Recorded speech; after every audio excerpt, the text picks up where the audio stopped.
Yo guys, welcome back to the Uncle Sharma channel. A few things to discuss today. So first of all, Inter have come back to their pre-season training, so everyone's back. Pretty much everyone apart from Lukaku, I believe they came back yesterday.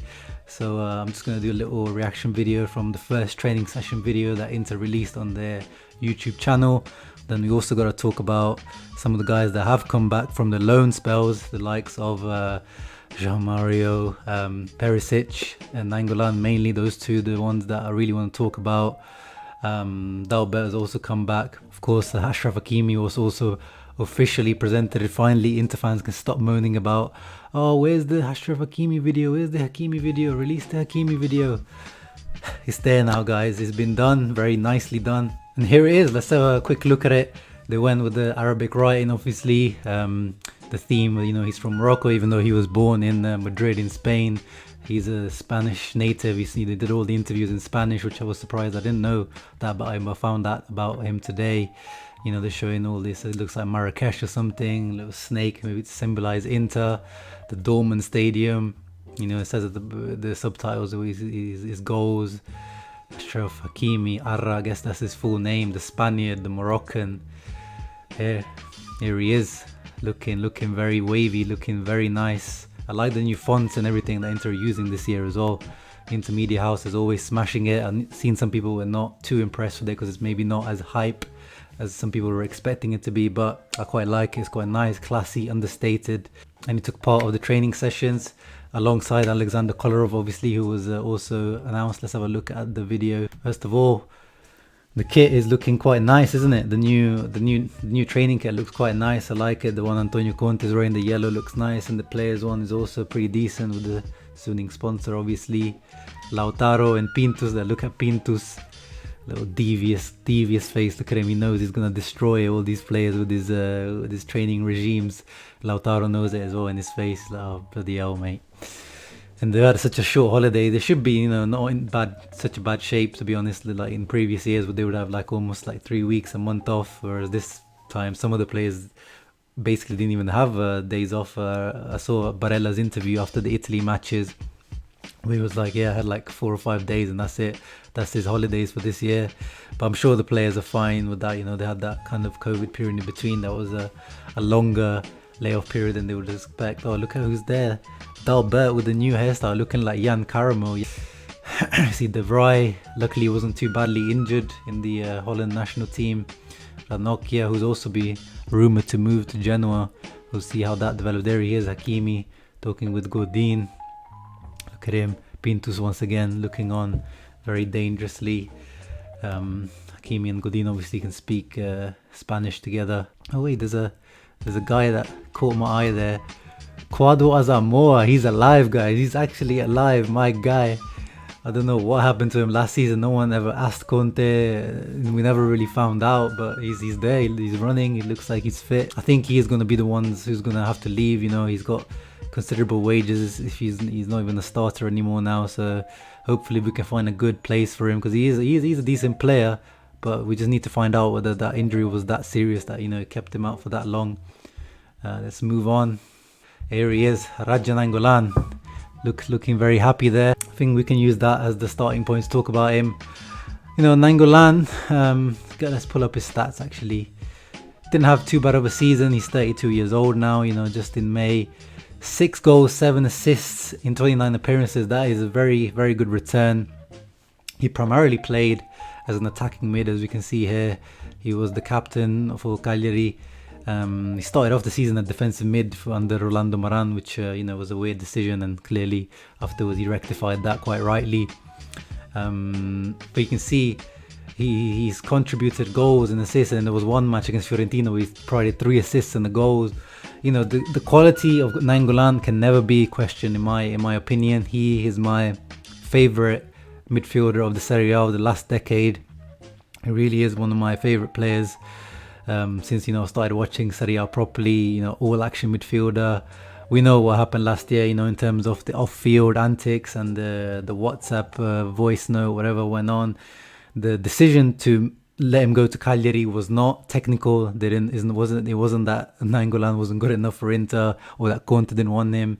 Nainggolan himself said in an interview that Conte admitted that he's tried to sign him at Chelsea in the past, and that he loves Nainggolan as a player, and we all know that he's a Conte type of player. All action, active, tough tackler. Gets involved in every part of the game. But since Marotta's come in, he's made a few decisions that are not based just on the technical side of things. They're based on behavioral decisions. Icardi was for that reason. Nainggolan obviously, and Perisic could also be. We're not sure how big of a destabilizing factor this Perisic was in the dressing room, but there's rumors that there was a big divide because of Perisic and the Icardi situation, that they didn't like each other, and Perisic spoke out against Vandanara. But we'll never know the truth. It'll be good to get an Amazon documentary and behind the scenes of that 2018-19 season under Spalletti. But I was never behind the decision to let Nainggolan go on loan, especially. But I quickly, I realized that Marotta is trying to put a message to all the players that this is Inter. In the past, we were quite soft with players, but now none of that shit goes on. Now you have to be a professional. We've seen that Brozovic was fined a couple of times last season, and the drink driving things and other off-field stuff that he went on. So yeah, it's a different approach under Marotta now. But it seems like, from what I read, that Inter are looking to keep Nainggolan this season, and I'm all for it. If you ask me who I'd rather have as a substitute over, Vecino, Gagliardini or Nainggolan, I'll take Nainggolan every single day of the season. But as we saw with some of his injuries as well, let's look at the size of his calves, and he had a few calf injuries last year, which can be understandable. But on the Pintus, that could be a worry. Here he is, Hakimi, looking nice, looking wavy in the new training kit. But yeah, overall, Nainggolan, I want to keep him. He's looking in good shape. Asamoah, Agume, hopefully he has a bit more playing time this season, or he's loaned out. Conte is looking good and refreshed, hopefully. Had a little break. The new Serie A football looks nice as well. Alexis Sanchez always with his little pulled up shorts thing, he's obsessed with that. But it's fresh trim. Handanovic, obviously it's a sticky subject at the moment with Handanovic. Some fans want him out, some fans think he's still really good. I'm kind of in the middle of those where he is definitely good enough to start for us, but if there are definitely better keepers out there, and we should start looking to replace Handanovic now. But it is hard out there. Our priorities are elsewhere right now. Candreva, let's see what happens with him. He's also been linked with some moves. Fiorentina, Atalanta, I believe, have been linked with him. Here he is, Kolarov, looking like nice weather in Milan. Ashley Young there, fresh trim as well. You can see Kolarov again in the back there. Very happy to have him in the team, as I said yesterday in my video. But yeah, overall, nice to see everyone back. And that video was from yesterday, and today we had a few other internationals coming back from international duty. You see Ericsson here. This is Inter_pictures account on Twitter. A recommended follow. He does little nice edits with the pictures. Barella's also back from Italy duty. 2 great matches with Italy, by the way. Barella, him and Sensi. Sensi only played 1 match and he scored in that one.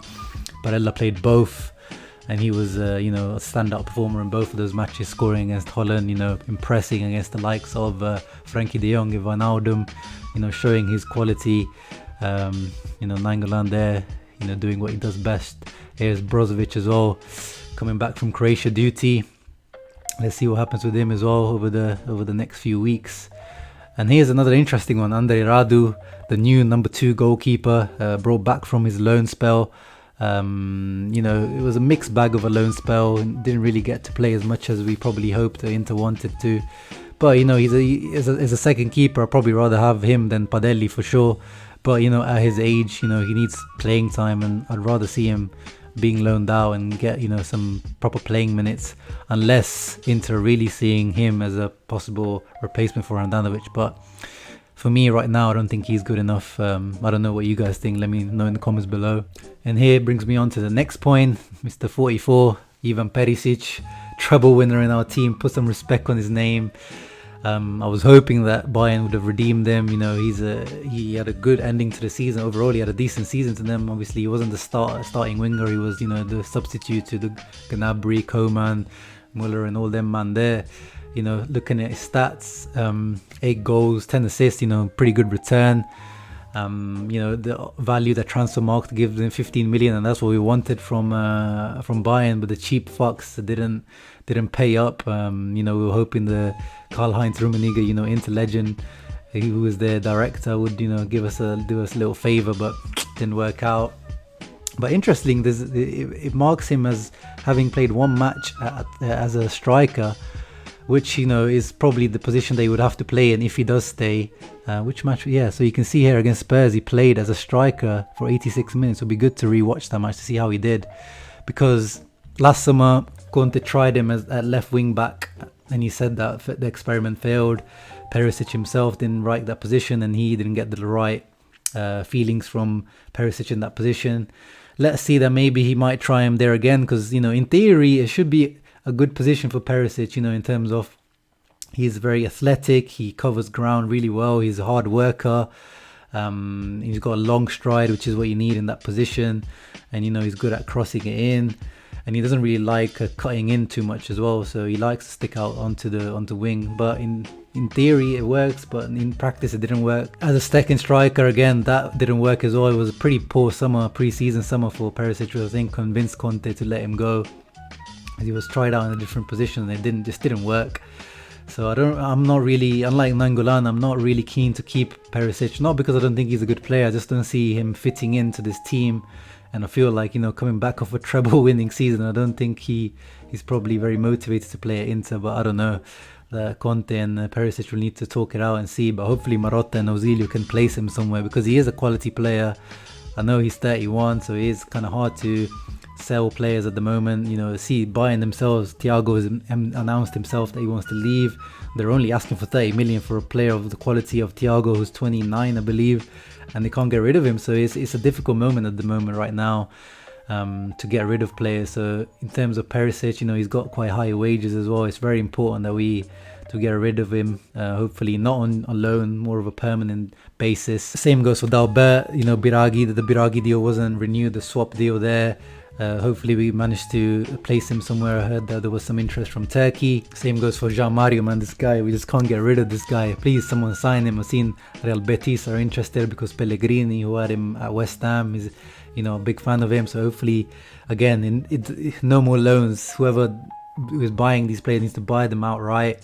Even if we kind of make a little bit of a loss, I think it just makes sense now to just get rid of them, because they just keep coming back, and it's like a plague, man. Just can't get rid of these guys. But yeah, that's it. That's all I had to talk about today, guys. Looking forward to seeing that partnership right there. Lautaro to Hakimi, or Hakimi to Lautaro. Hoping to see that link up soon in some preseason friendlies. And yeah, let me know in the comments below what your thoughts are on the Nainggolan stuff, Perisic, Dalbert, Asamoah. Make sure to leave a like and subscribe if you enjoy the content, and I'll see you on the next one. Ciao, ciao.